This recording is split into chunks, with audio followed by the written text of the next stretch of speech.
Hello, my name is Kessel and this is a brand new YouTube channel and my first ever YouTube video. That's right, I'm a noob.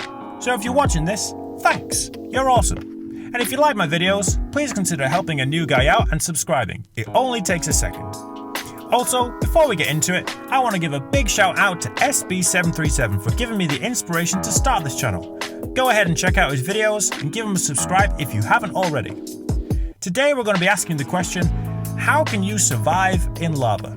How long do you think each armor set gives you before you burn to death? Also in this video, what is the best way to get out of lava? We'll find out all of this in just a few seconds.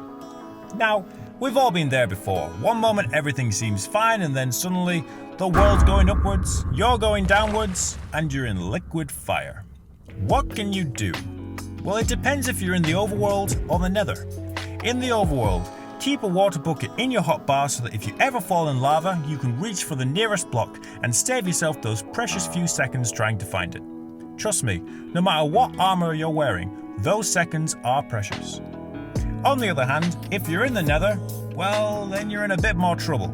You see, water buckets aren't going to work in the nether. That's because the nether is, well, the nether. Even a wet sponge will immediately dry up when placed on the ground in the nether. So water won't work. Unless you don't account for watermelon, because even though that's 98% water, apparently that's completely different. Yeah, explain that one, Mohang.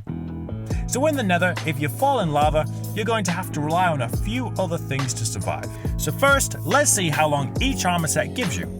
In Minecraft Bedrock, on normal mode, if you're still in your birthday suit, you're looking at roughly just 2.5 seconds before you die. With leather armor, that rises to 3.5 seconds. That's one whole extra second for any of you who are about to get out your calculator.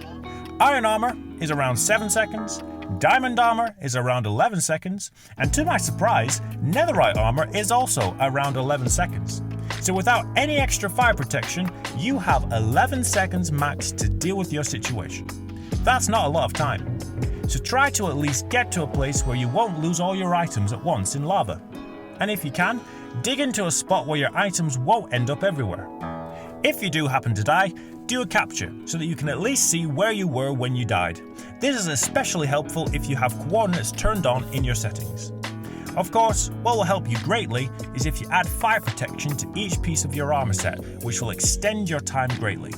So if you add fire protection to either diamond or netherite armor to each item, you bag yourself a whole 1 minute 7 seconds, which is a lot of time to figure out how to deal with your situation. But even with all of this, there are some situations where you just can't get to land. In that situation, the best thing you can do is swim down and then tower upwards. With enough time, you should be able to pillar up to safety. Now, given you don't have any extra fire protection, golden apples are going to be your next best friend. And if you happen to have a notch apple on you, that gives you 5 full minutes of fire resistance. Now, I know what you're thinking. Why would you waste a notch apple? They're one of the rarest items in the game. Well, look at the alternative. Yeah, I'd make the sacrifice. So hopefully some of that has been useful to you. Sorry if you knew a lot of this already. Again, this is my first video.